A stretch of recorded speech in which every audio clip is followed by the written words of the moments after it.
Mitch's grandmother had been suffering from Alzheimer's for many years. He'll tell his story about how he moved to help his grandmother, then opened a board and care, and now helps seniors nationwide in his position with A Place for Mom on today's episode of Rock Your Retirement. Talking with people about how to have a great retirement. This is the Rock Your Retirement Show. We don't talk about money, but we talk about almost everything else you need to rock your retirement. Now, here's your host, Kathy Klein. Welcome to Rock Your Retirement. This is the show where we help you have a great retirement. We don't talk about money. We don't talk about insurance. We talk about all the other things that you're going to need to know when you retire, or if you're already retired, we can help you have a better retirement. We can help you rock your retirement in areas such as social and family, adventure and travel, volunteer work and philanthropy, matters of the spirit and soul, sex. Yes, sometimes we talk about that too. And last of all, we talk about ways to help your parents or others who may need your help now or in the future. Baby boomers are in the sandwich generation, which means that they need to help their children and their parents sometimes at the same time. And we want you to be able to manage that as well. We want you to be passionate about your retirement, and we want to help you rock your retirement. Our guest today is Mitch Au, and he watched his grandmother suffer from the debilitating symptoms of Alzheimer's for nearly 20 years until she passed at age 98. His extensive knowledge in senior care and housing options makes him an excellent resource in helping seniors and families in finding the best options in senior living. Not only that, but he has over 8 years of professional experience working in the senior healthcare industry, including ownership and administration of 2 10-bed senior retirement homes, as well as being the director of community sales and marketing at a few large assisted living and memory communities. To Mitch, his family is his passion, and we'll let him tell us a little bit about them. His favorite quote is, "Happiness is not something ready-made. It comes from your own actions." And that's from the Dalai Lama. So, Mitch, does that pretty much describe you? It absolutely does. Thank you very much, Kathy. You're welcome. So tell me a little bit about your grandmother, Mitch. You said that your family was most important to you. So tell me a little bit about what was going on with your grandmother. Absolutely. Yes, my grandmother has been suffering from Alzheimer's for many years, and we've seen it get worse and worse. And then it finally came down to the time where really needed some family intervention and help, and it was really, really tough on my aunt and uncle, as my grandmother lived on her own, but my aunt and uncle lived nearby in Ventura, and they were able to go over and help her out and finally get a caregiver, but it was not enough. They needed some respite time, some help during the times where the caregiver was not available and they had a vacation plan. So I went ahead and offered myself to go down and help her out. Where were you living at the time? At that time, I was living in Orange County. So it was about a 2-hour drive for me to go down there. So I went down there and helped her out. And at that point, in the early 2000s, I really didn't know anything about caregiving. So I learned a great deal about caring for the elderly with my grandmother. And I was able to help her out a lot. I stayed there, lived with her for a little bit until things got a little bit better. And my aunt and uncle came back and got appropriate care for her. But she was fortunate that she was able to live in her home with a full-time 24/7 caregiver. So we finally found a good person for her on that side. But it really opened my eyes up to the whole seniors out there that who need this help and don't know anything about it. And that must have been hugely expensive to have a 24-hour caregiver. It was extremely expensive. Fortunately, she had a lot of savings that she was able to utilize for her care. And she just not. Fortunately, she was in that situation. But on the other side, a lot of seniors are not. And that's what I can help them out with. Well, that's great. You know, I have to tell you, on my own personal experience, my father has Parkinson's and my husband's father had Alzheimer's. And he didn't have a 24-hour caregiver. My mother-in-law, was still there and she cared for him. But he did have a caregiver that would come in when, she needed to go shopping and she needed to, she couldn't leave him by himself because he had advanced Alzheimer's. And what I noticed when we went to visit was, and this is nothing against caregivers, but he wasn't getting any social interaction. The caregiver pretty much let him sleep while the caregiver, watched TV or whatever the caregiver was doing. And of course, they live in Austin. So do you think it's actually better to have a 24-hour live-in caregiver than it is to have, either a facility where they're getting activities or maybe an adult daycare? What's your personal thought on that? Well, my personal thought, now that I've been in this industry for well over 10 years, and we'll get into a little bit of some of my experiences, but my thought is I would much rather have a senior. I think it's much better for a senior to live in an assisted living care home or a community because, as you just mentioned, there is a lot more social activities available to them, including transportation, and generally there's much better food options for them as well. So I agree with you. I think that 24-hour care, although some people think it's better than going into a facility or going to adult daycare, I just think that having the people around you and the social activities will keep your family members' brain functioning a lot longer than, even though it seems like one-on-one would be better, doesn't it? Absolutely. In fact, people usually have a much better fulfilled life and they open up to their original personality, or at least closer to it, when they have more social interaction. Absolutely. Your grandmother passed away. Is that when you decided to go into the senior care community since you had so much experience after that point? Or what made you decide to get into the business? Well, yeah, that had a major impact on it. In fact, at that point, when I was helping her out, I was in the pharmaceutical industry, in sales and marketing in the hospital market, and I was able to get some time off to help her out.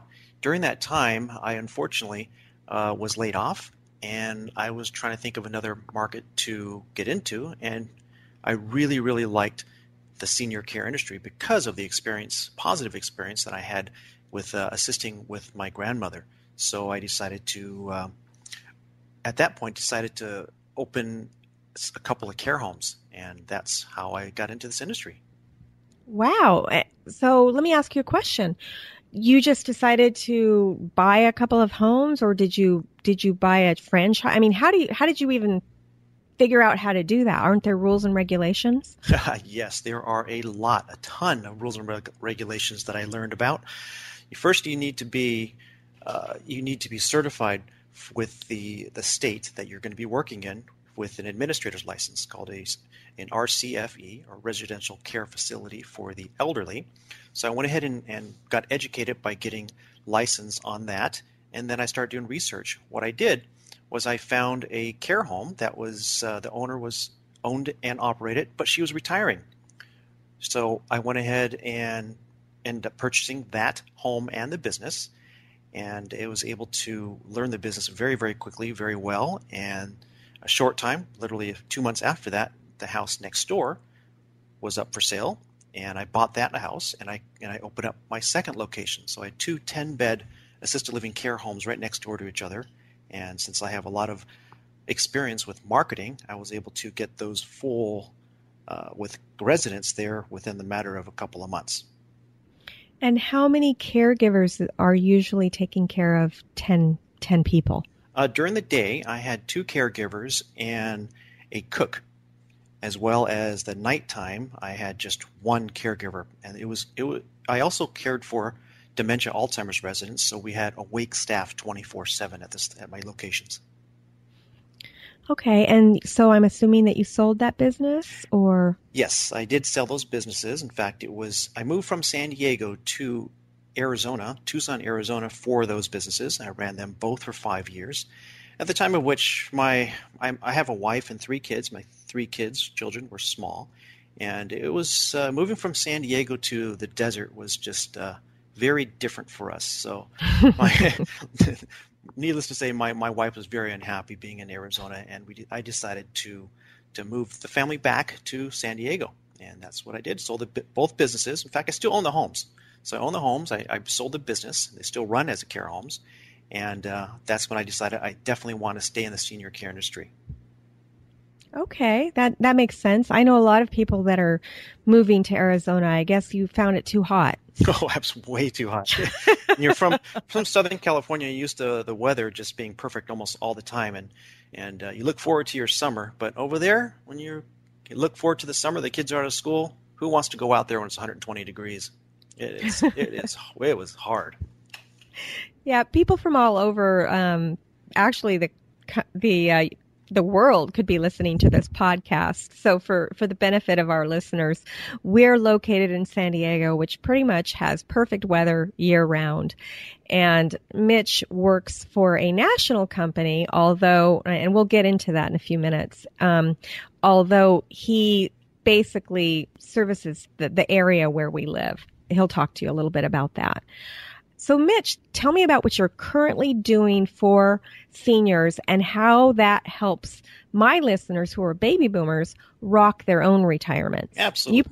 You probably work with their parents, right? Absolutely. Most of the people that we work with are the adult children. Occasionally we work with seniors themselves, but most cases it's going to be with the adult children that are helping find a safer and more conducive environment for their health. For their parents or grandparents or even aunts, uncles, everybody. The company they work for is called A Place for Mom, and it's a national organization that has been around since the year 2000, so nearly 16 years we've been helping families find senior care resources, including care and housing for those who are looking and don't really know where to start. And that's probably a lot of people. That is a lot of people. We help over 20,000 people per year. Wow. And are they usually in crisis when they call you, or do people usually know in advance? How is it when someone calls you? You know, do they wait until the doctor says, hey, your mom can't live alone? Or do they usually start talking to their parents like I did? My parents have, they were living, when I say parents, I mean my dad and my stepmother. They were going back and forth between Alaska and Florida. And in Alaska, they had a condo with stairs. My dad has Parkinson's and he falls probably 5 or 6 times a day. And I was just seriously concerned that he was going to fall down the stairs. And my stepmother and he didn't seem to worry about it. Like he falls 10 times a day. What do you mean it's never? So anyway, for about 5 years, I harassed them until they finally sold their home in Alaska, and now they're full-time in Florida on a single story. They're currently living in a mobile home, but they don't want to live in a senior community. They want to live on their own. And since my stepmother is so much younger than my father, that they'll probably be able to do that for a while. Is it mostly people like me that are saying, hey, you know, you've got some time, why don't you look now? Or is it people where the doctor says, no, you've got to do this today? It is all of the above. The beauty with A Place for Mom is that we can start their search from any aspect of time from when they're looking. We get many calls, people just starting their search, and we have people that need something now. So we can help them in any time or anywhere they're at in their search for options for senior housing as well as home care. Because just like you said, most of the seniors, or I would say even almost say all of the seniors, want to stay home. They don't want to move. It's a huge, huge transition for them, and they are going to be extremely resistant. However, the family members don't think it's going to be conducive to their health and also their budget. The budget is a main majority factor in them needing to move because even though we do help out with home care, and we have lots of national great home care companies that we partner with, it is not cheap. It's an expensive thing to be able to pay because insurance does not cover home care. So once we have that discussion and kind of educate them on how much it costs and what's involved, sometimes it's not going to work with their budget. So that's the point where we discuss other options. Some of those other options could range from independent living, assisted living, the memory care, Alzheimer's communities or homes, large, beautiful properties, communities, as well as the smaller, what I call mom and pop care homes like I ran. So those are the options that we get into. So we can start at any process, immediate or just looking for long-term future. So what do you start with? Do you start with their budget, or do you start with the location? I mean, how do you even start that process? Well, we do a full discovery to find out their total needs, what they're looking for. We have a lot of questions that we ask them first, but one very important question that we do ask is the budget. And we hope that they're going to be extremely truthful with us, because not everybody wants to go, especially seniors, don't want to tell people about their financial situation. But the more information that we can get, it's going to just help find the most appropriate care, because this is a completely private pay choice that they're making. And we partner with over 20,000 senior communities and care services throughout the nation. So we have a huge amount of partners that we work with, but we have to zero in on what they can afford and what they're looking for, so we can make the appropriate referrals to them.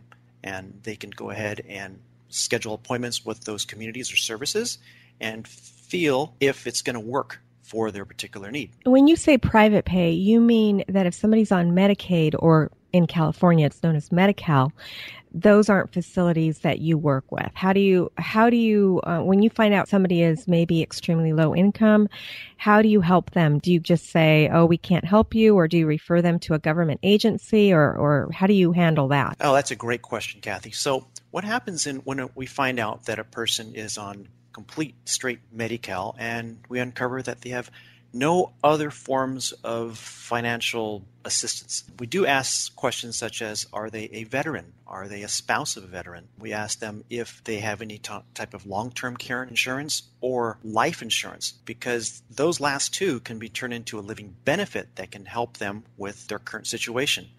Also, regarding the veteran status, if they are in fact a veteran or spouse of a veteran, there's some benefits, financial benefits, that they can potentially get approved for that can also be put toward their current situation for assisted living or even home care. That's great to know. You know, there are a lot of veterans, especially here where we live in San Diego, because we have a base here. And a lot of people retire here because the weather is so beautiful. Absolutely. But the other thing I wanted to mention is that for those that we just can't uncover, or they don't have any other forms of assets or no life insurance, anything at all, and they're straight Medi-Cal and have a very, very low income, unfortunately, we would not be able to refer them to any partners that work with us, because they will be looking for some type of a government assistance program. So what we do at that point is we go ahead and email them a list of public pay resources. So it's kind of a packet.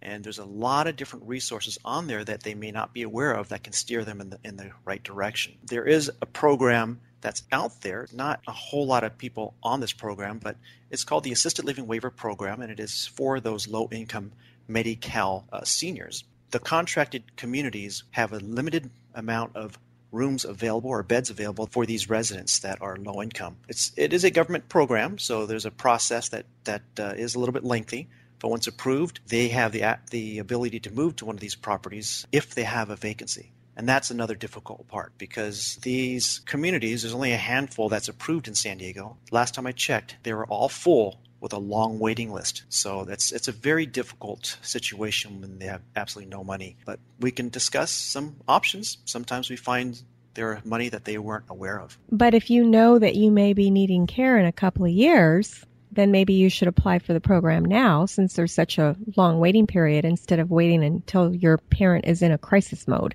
Absolutely. Well, at least find out. You may not be able to apply for it because you may not qualify for it at that point, because there has to be a care need at the time of applying for it.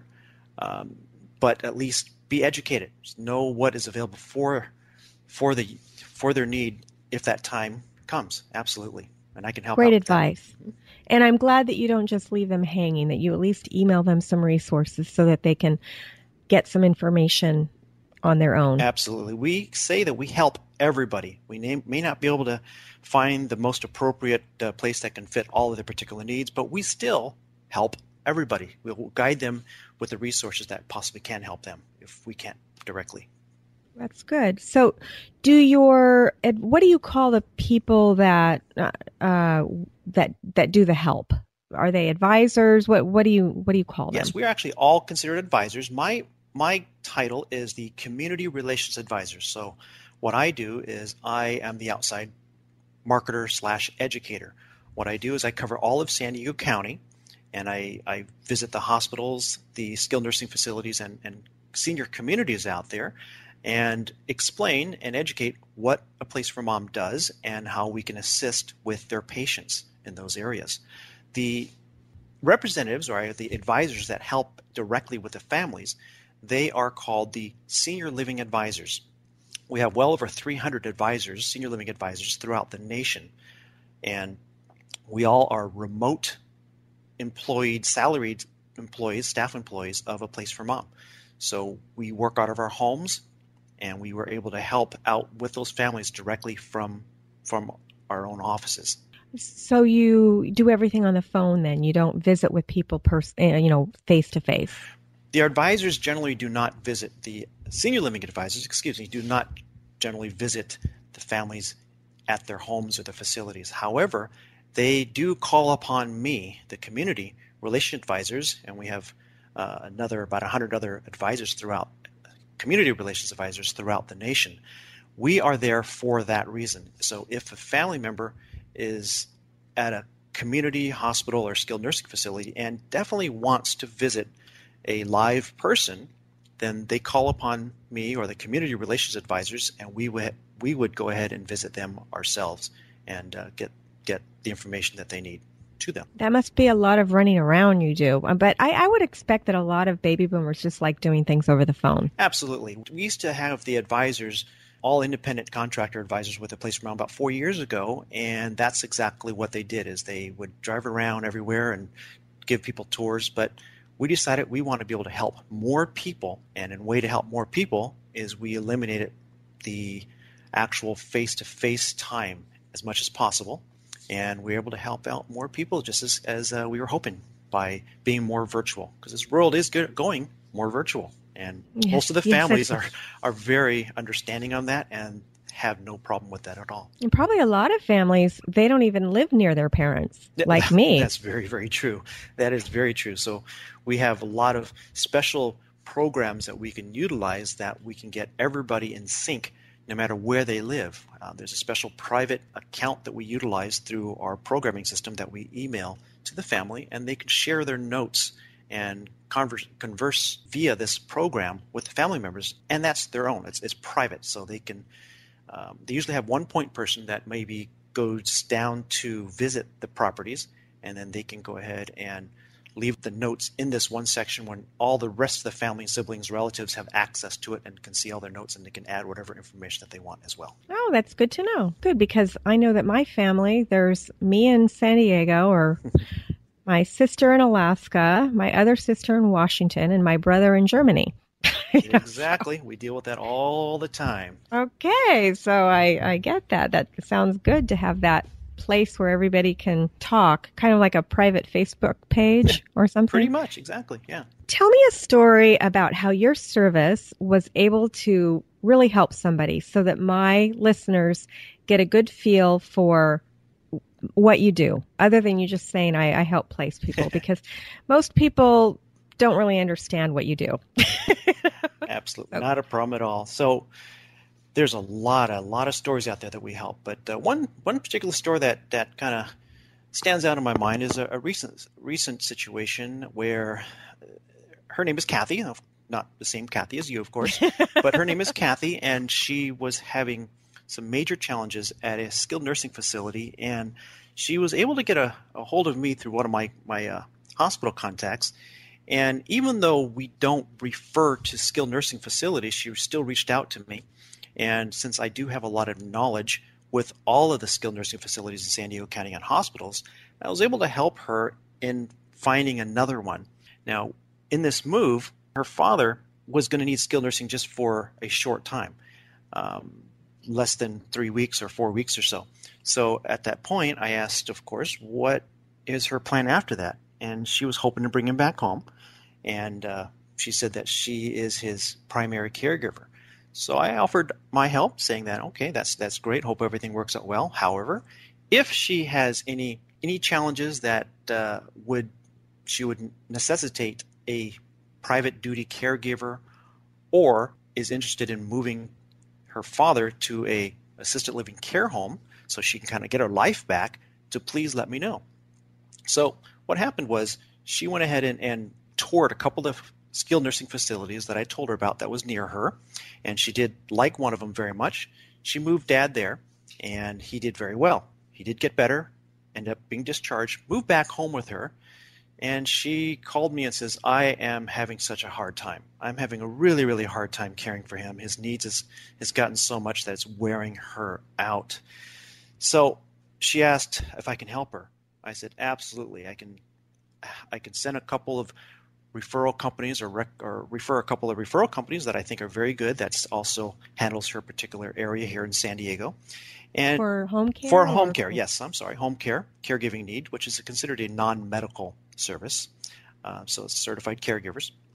So she ended up deciding to go with one of them, and she said that it worked out very, very well. She was able to get her sanity back, actually, she said, and convert back into the father-daughter relationship, because as you can imagine, maybe you've kind of understand that sometimes that role is reversed once your loved one or your parents need care, kind of role reversal. So once you bring it back to the father or mother, daughter, child, then things get much, much better, because now you're just basically talking in that same way and loving them that way. So everything really, really well until the time comes where she said that the care is wonderful. However, now his care is increasing and is starting to cost a little too much that they can afford. She was already supplementing out of her own pocket, and she says that that's just not going to be possible for too much longer. So she asked for some recommendations or some referrals on some appropriate senior living communities or board and care homes, and I was able to also refer a few options, and she ended up moving Dad into a care home, and everything is working very, very well with that. And during that time, her father-in-law, actually her mother and father-in-law, were having an issue, and she immediately called me and says, I need a caregiver for them as well. So I was able to talk to them, and they in fact hired the same company that helped her father. So she is extremely happy with the services that we have, and says that she's always going to recommend me and a place for Mom for all of her friends and family. And I just want to remind her that we're not just San Diego. I cover anywhere in the country.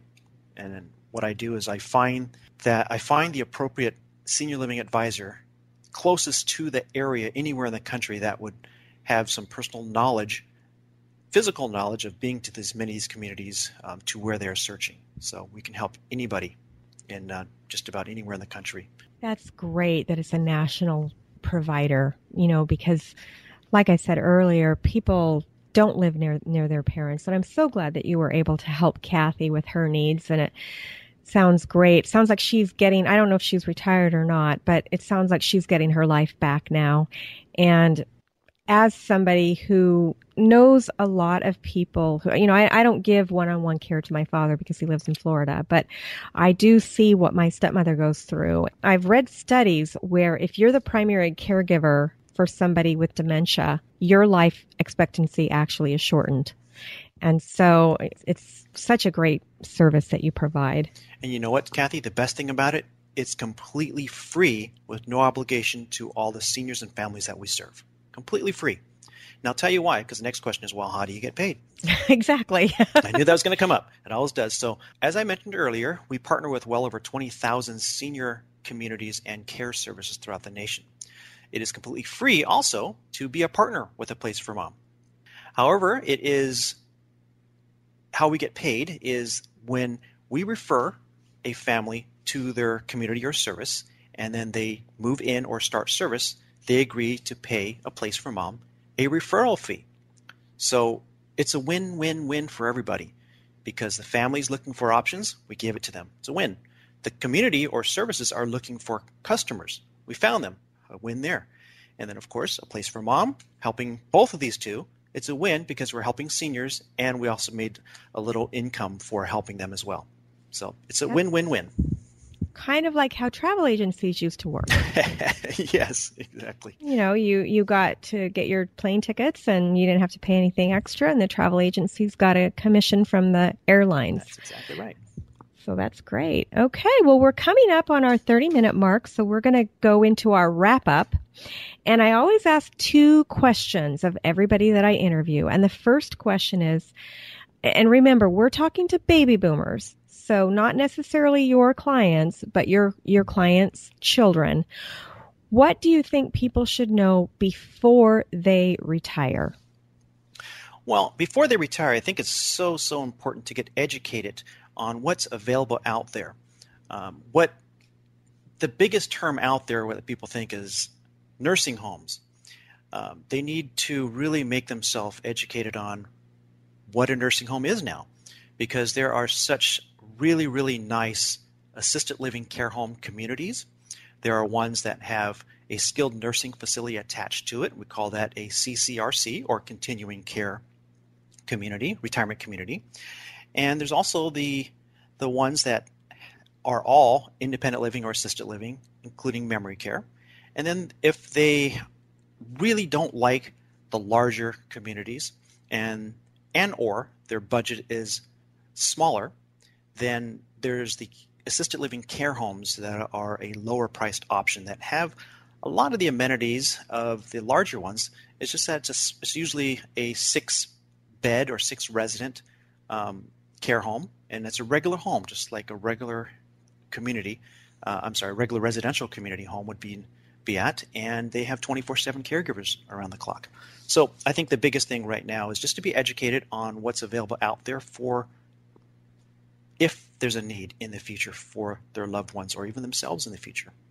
The last question is, we have listeners who are maybe they're new retirees, or maybe they've been retired for a while, but they feel stuck.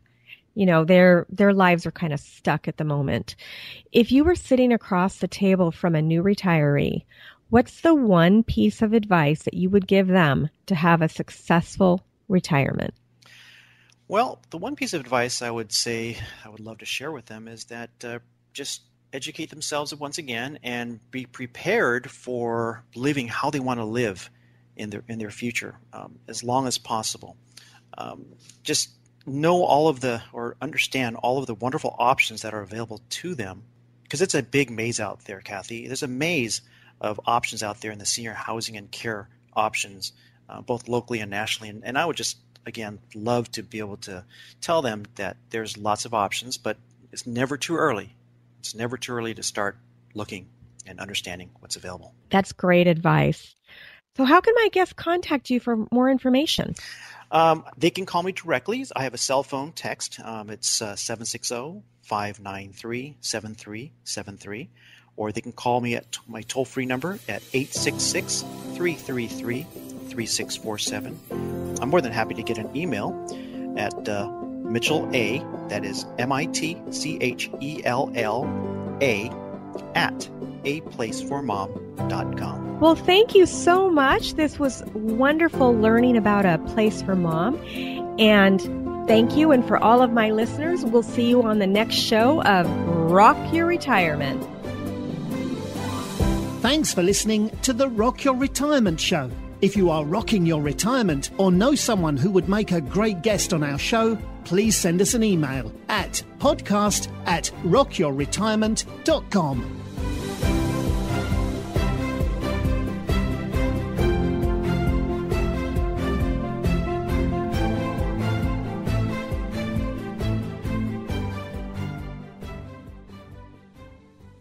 If you want to be able to walk your dog, go to the gym, do the dishes, or anything else while listening to the show, you can subscribe on the iTunes podcast app or on your Android app, such as Podcast Addict. It makes it so much easier to take the program with you. You can even listen in your car. Are you a couple who is living in North County, San Diego, and would like to make more friends who are aged 50 and over? North County Young at Heart Meetup Group is looking for more members. The membership dues are only $10 a year, but if you host one meetup, your dues are waived. For more information, if you are in San Diego, just go to meetup.com. Sign up for a free meetup membership and then search for North County Young at Heart. Remember, if you host an event during your 3-month trial, your fees are waived. Are you a couple who is living in North County, San Diego, and would like to make more friends who are aged 50 and over? North County Young at Heart Meetup Group is looking for more members. The membership dues are only $10 a year, but if you host one meetup, your dues are waived. For more information, if you are in San Diego, just go to meetup.com, sign up for a free meetup membership, and then search for North County Young at Heart. Remember, if you host an event during your 3-month trial, your fees are waived. Are you a couple who is living in North County, San Diego, and would like to make more friends who are aged 50 and over? North County Young at Heart Meetup Group is looking for more members.